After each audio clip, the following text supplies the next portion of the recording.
खान और आप देख रहे हैं SPN9 न्यूज। राजस्थान में चुनाव तारीखों का ऐलान और चुनाव तारीखों में बदलाव दोनों एक साथ देखे भी गए, लेकिन उसके बाद भारतीय जनता पार्टी की लिस्ट को देखते हुए कांग्रेस पार्टी के उम्मीदवारों की अगर चर्चा की जाए तो मजबूती के साथ नजर आ रहे हैं।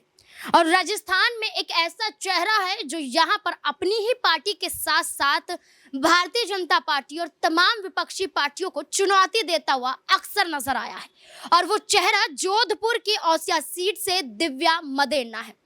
दिव्या मदेरणा को इस बार कांग्रेस ने पहली लिस्ट में ही शामिल कर लिया और पहली लिस्ट में ही उसी सीट से उतारा जिस सीट पर दिव्या मदेरणा कई बार चुनाव जीतकर सांसद बन चुकी हैं, विधायक रही हैं। अब यहाँ पर जैसे ही टिकट मिलता है तो कई खुलासे होते हैं, किसी की संपत्ति को लेकर होता है तो किसी की निजी जिंदगी को लेकर होता है, क्योंकि तमाम ब्यौरे और तमाम चीज की जानकारी यहाँ पर चुनाव आयोग के समक्ष पेश करनी होती है कि कहीं यहाँ पर इनका कोई बैकग्राउंड किसी क्रिमिनल बैकग्राउंड से तो नहीं मिलता है, कहीं घपलेबाजी तो नहीं की है, कहीं भ्रष्टाचार से तो नहीं जुड़ा हुआ है।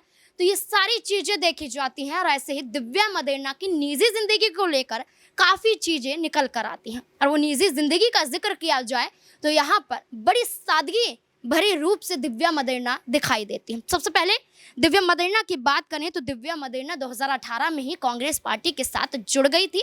तब से ही उन्होंने चुनाव औसिया से लड़ा और वहां से जीतते ही यहाँ पर सांसद बन गई। अपनी ही पार्टी को चुनौती देती हुई कई बार नजर आई। हनुमान बेनीवाल जो निर्दलीय उम्मीदवार हैं, जो निर्दलीय पार्टी से हैं, यहाँ पर वो कई ऐसे शब्दों का इस्तेमाल करते हुए नजर आए जिसे भरे मंच से चुनौती दिव्या मदेरणा ने दी कि मैदान में उतरिए, मेरे साथ चुनाव लड़िए। वहीं भारतीय जनता पार्टी के खिलाफ भी लगातार खुलासे करते हुए नजर आई। वही दिव्या मदेरणा यहाँ पर बड़ी सादगी के रूप से देखी जाती है। इंग्लैंड से उन्होंने पढ़ाई की है, लेकिन राजनीति में उन्हें कदम रखना था तो वो भारत आई और कांग्रेस पार्टी के साथ जुड़े। दिव्या मदेरणा के दादा परसाराम मदेरणा कांग्रेस के दिग्गज नेता रहे हैं, यानी कि जो राजनीति में कदम रखने का मकसद था दिव्या मदेरणा का, वो एक पारिवारिक रूप से था, यानी कि परिवार के लोग कांग्रेस से जुड़े थे तो दिव्या मदेरणा भी कांग्रेस से जुड़ गए।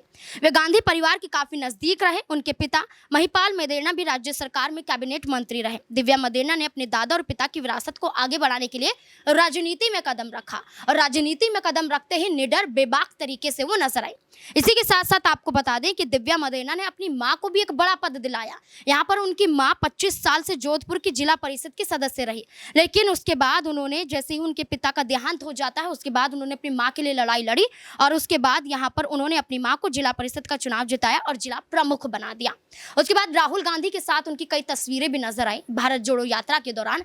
और कांग्रेस यहाँ पर दिव्या मदेरणा पर हर बार दांव खेलती है, क्योंकि राजनीति में ऐसे ही लोगों की जरूरत है जो पढ़े लिखे भी हों और जो निडर भी हों और जो अपनी ही सरकार के साथ साथ तमाम विपक्षी पार्टियों को चुनौती देते हुए भी नजर आए।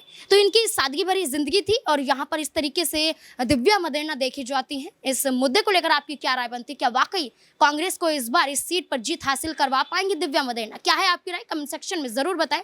धन्यवाद।